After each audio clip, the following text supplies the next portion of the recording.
Bank account இல்லாதவங்க இன்னும் யாருமே இல்லை, அந்த அளவு ஆயிடுச்சு. ஏன்னா நம்ம ஒரு சின்ன அமௌண்ட் டிரான்ஸ்ஃபர் பண்ணோம்னா ஜிபே வழியா டிரான்ஸ்ஃபர் பண்ணோம். அதுக்கு மேல உள்ள பெரிய அமௌண்ட் ஆட் டிரான்ஸ்ஃபர் பண்ணணும்னு சொல்லும் போது அவங்களோட அக்கௌண்ட் நம்பரை ஆட் பண்ணிட்டு ரெண்டாவது டிரான்ஸ்ஃபர் பண்ணியும்.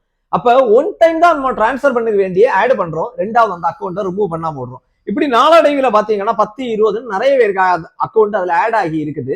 ஒரு சூழ்நிலையில நீங்க கவனக்குறைவாட்டு ஒரு ஆளுக்கு போட வேண்டியது அதே சேம் பேர்ல இருக்கு இன்னொரு ஆளுக்கு மாறி போச்சுன்னா அந்த அமௌண்ட் கிடைக்குமான்னு கேட்டா சில இடத்துல கிடைக்குது, சில இடத்துல கிடைக்கல.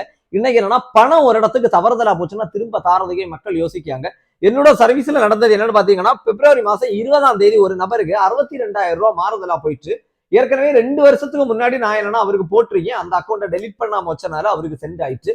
ரெண்டாவது என்னன்னா எனக்கு ஒரு 4 நாள் தாண்டி தான் தெரியுது அவருக்கு போச்சு, இந்த ஆளு வரையில கூப்பிட்ட அப்புறம் தான் தெரியுது. ரெண்டாவது அவருக்கு கூப்பிட்டு கேட்டா இன்னைக்கு நாளைக்கு உச்சைக்கு சாயங்காலம் அப்படின்னு சொல்லிட்டு ஒரு மாசத்துக்கு மேல இழுத்துட்டாரு. கடைசி தர முடியுமா முடியாதா இல்லைன்னா நான் கம்ப்ளைண்ட் கொடுக்க போறேன் அப்படின்னு உள்ள சூழ்நிலை மத்தியில கூட போனை எடுக்காம பிரச்சனை பண்ணி இன்னைக்கு டேட்ல தான் அந்த பேமெண்ட் வந்து முடிஞ்சிருக்கு. இது எதுக்கு நான் சொல்றேன்னா நம்ம ஒருவேளை மருத்துவ செலவுக்கும் இதுக்க வேண்டிய வச்சிருக்க எமர்ஜென்சி காசுகளாயிருக்கும் இந்த மாதிரிப்பட்ட இடங்கள்ல போகும்போது நம்ம ரொம்ப தள்ளாட வேண்டிய சூழ்நிலை இருக்கும். அதனால எல்லாருக்கும் என்ன சொல்றேன்னா ஒரு அக்கௌண்ட்ல இன்னொரு ஆளுக்கு அக்கௌண்ட் நம்பரை நீங்க ஆட் பண்றீங்கன்னா அதுக்கு தேவை முடிஞ்சுதான் உடனே டெலிட் பண்ணி விட்டுருங்க. அது திரும்ப நமக்கு இருந்தோம்னா நமக்கே ஒருவேளை அது எமனா கூட இருக்கலாம். அதனால கண்டிப்பா நீங்க எல்லாருமே பேங்க் அக்கௌண்ட் யூஸ் பண்ணுவீங்கன்னு நினைக்கிறேன். யூஸ் பண்ற உங்க ஃப்ரெண்ட்ஸுக்கு இந்த வீடியோ ஷேர் பண்ணி கொடுங்க.